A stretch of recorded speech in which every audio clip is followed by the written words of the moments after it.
Is that Danger Dark World in the year 2022?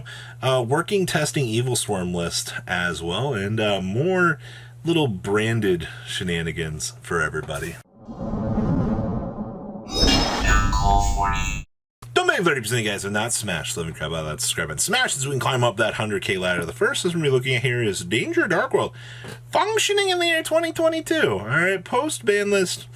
Interesting shenanigans out here, man. You can really do a lot here. So we have triple copies of Bigfoot, triple copies of Mothman, triple Nessie with triple copies of Thunder.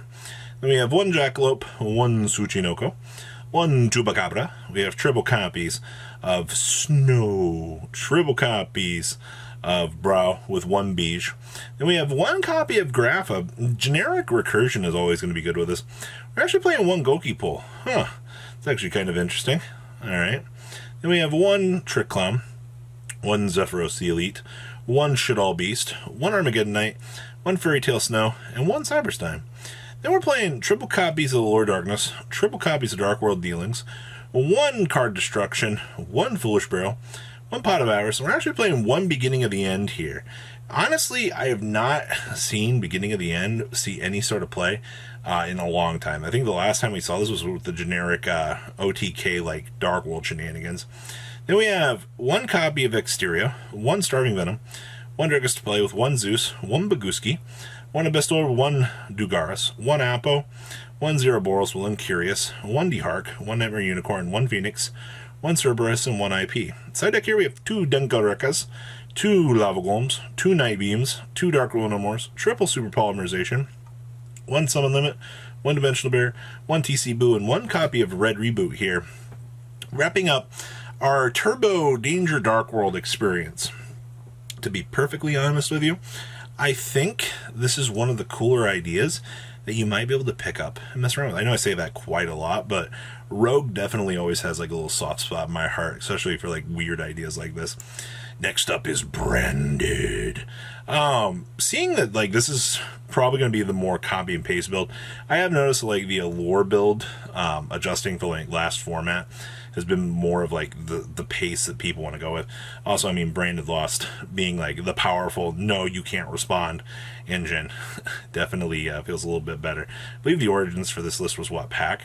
So we have one Ablidium, one copy of Albion, triple copies of a Wooburp, we have two copies of Tragedy, one Dramaturgia, we have triple copies of Egypt Chain, one Fairy Tale Snow, two copies of Fallen of Albaz, and two copies of Mercurier. Then we have triple copies of Allure Darkness, triple Branded Fusion, two copies of Branded in Red, two copies of Branded Lost, triple copies of Branded Opening, with a one Called by the Grave, triple copies of Forbidden Droplet, triple copies of Patchwork, triple Poly, and triple copies of Super Poly. Gotta love the board breakers, baby. Down here in the extra deck, we have one Dragos Depelia, one Mudmud, two copies of Mirror Jade, two copies of No Fun Allowed, two copies of Lubellion, two Guardian Chimeras, one Quidardus, one Proskinian. I'm actually playing one Brigand. Haven't seen Brigand in a hot second. And we have two copies of Albion. Side deck here we have triple DD Crow, one Necro Banshee, triple Token Collector, one Harpy's Feather Duster, triple Twin Twisters, one Zombie World, two Dimensional Bear, and one copy of Red Reboot here. Wrapping up more of your standardized Despia list. And as I said, if you're somebody that's looking at this video and you're like, oh, new Despia, like, what do? Branded Lost was already picking up momentum last format because you get so much value off of this card. It's actually nuts. But the main thing here is the activation of your cards and effects that include a fusion summon of a fusion monster cannot be negated. So you basically be able to go ahead and fully resolve, you know, Branded Fusions to set up your more devastating board so your opponent's like, uh-oh, what do? Next up here is Sword Soul. This was a first place finish here, and considering the fact that we're right back to the 10E shenanigans here, who needs a Rorodon? You really don't. Rorodon did help out like some of the Hulk combo shenanigans, but this build is cut Hulk entirely. So we basically went back in time. The Second Desires helped this deck out immensely, ladies and gentlemen. Like, holy crap. So we have triple copies of Ash Blossom and Joyous Spring, triple copies of DD Crow, triple copies of Ghost Bell, only two copies of Incredible Ecclesia. The thing with Ecclesia is this thing just is a hand trap magnet. Like, Ash Blossom just wants to pop this card and you just want to cry every single time. Alright, we have triple copies of Moyi, 2 copies of Tai, triple copies of Longyun. We have triple copies of Arara, triple copies of Ashuna. There's the 1 Synthana. We have triple copies of Vishuda. Then we have 2 copies of Heavenly Dragon Cycle, 2 Desizes, triple copies of Sword Soul Emergence, 2 have Vessel. Then we have triple Imperm and 1 copy of Blackout. And then down here in the extra deck, we have 1 Shaman with triple Monk, 1 Yazi, 1 copy of Cheng Ying with 1 Super Qingzong Longyun. We have 2 Chizaos, 1 copy of Draco Berserker, 1 Crimson Blader, 1 Xiaofeng, 2 Boxia, and 1 Baron de Fleur. And then we have 2 Drolls, 2 Space Rocks, 1 Arby's Feather Duster, 2 Twin Twisters, 2 Anti-Spell Fragments, triple Dimensional Barrier, 1 Red Reboot, and 2 copies of Rivalry of the Warlords here. Wrapping up a very straightforward version of this. Like I said, this just feels like we went back in time a couple months here, pulled this deck back out of the woodwork, and we're like, all right, cool, put in the second Desires. This actually makes so much of a difference in this deck that it's ridiculous. All right. Next up here is Triff's Pendulum list from this week. Shout out to Triff here, being able to Scythe Lock our opponent still. Halki Fibrex shenanigans down into the Wonder Magician is wonderful. Though, I will say this, there is not a lot of decks right now that are going to be able to do the Scythe Lock right now.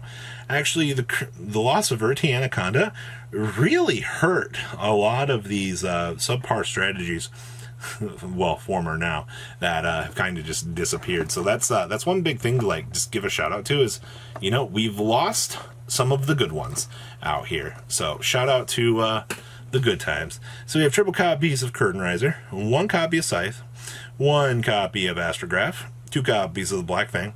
We have triple copies of Chronograph, triple copies of Double Iris, triple copies of Harmonizing, 2 Magician Souls, triple Oath Dragon.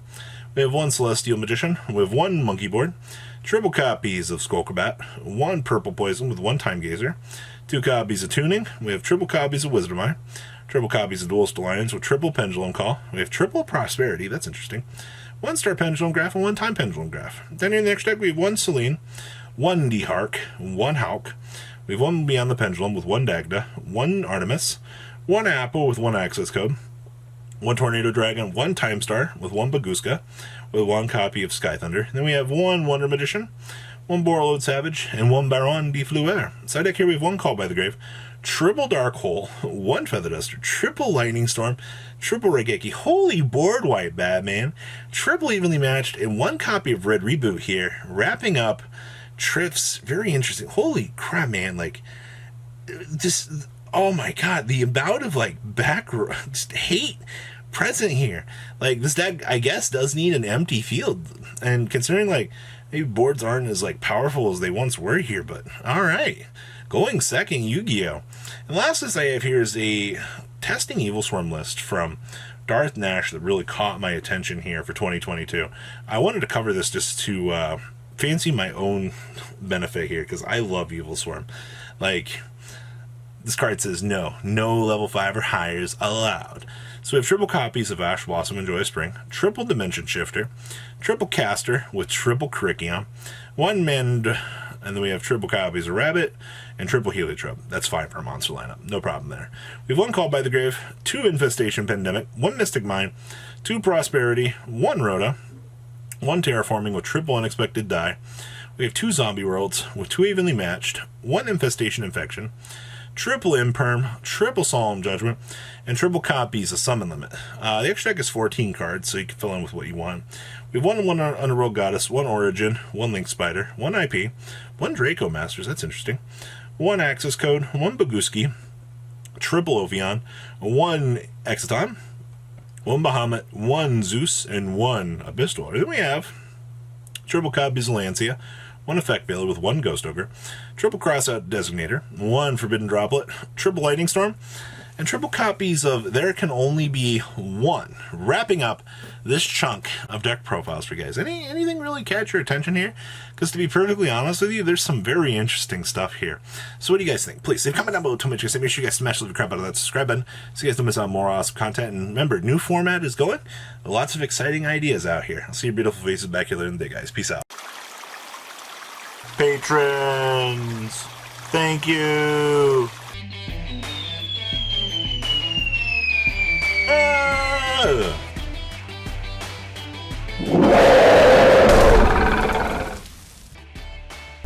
Thank you so much for watching. Check out these other videos.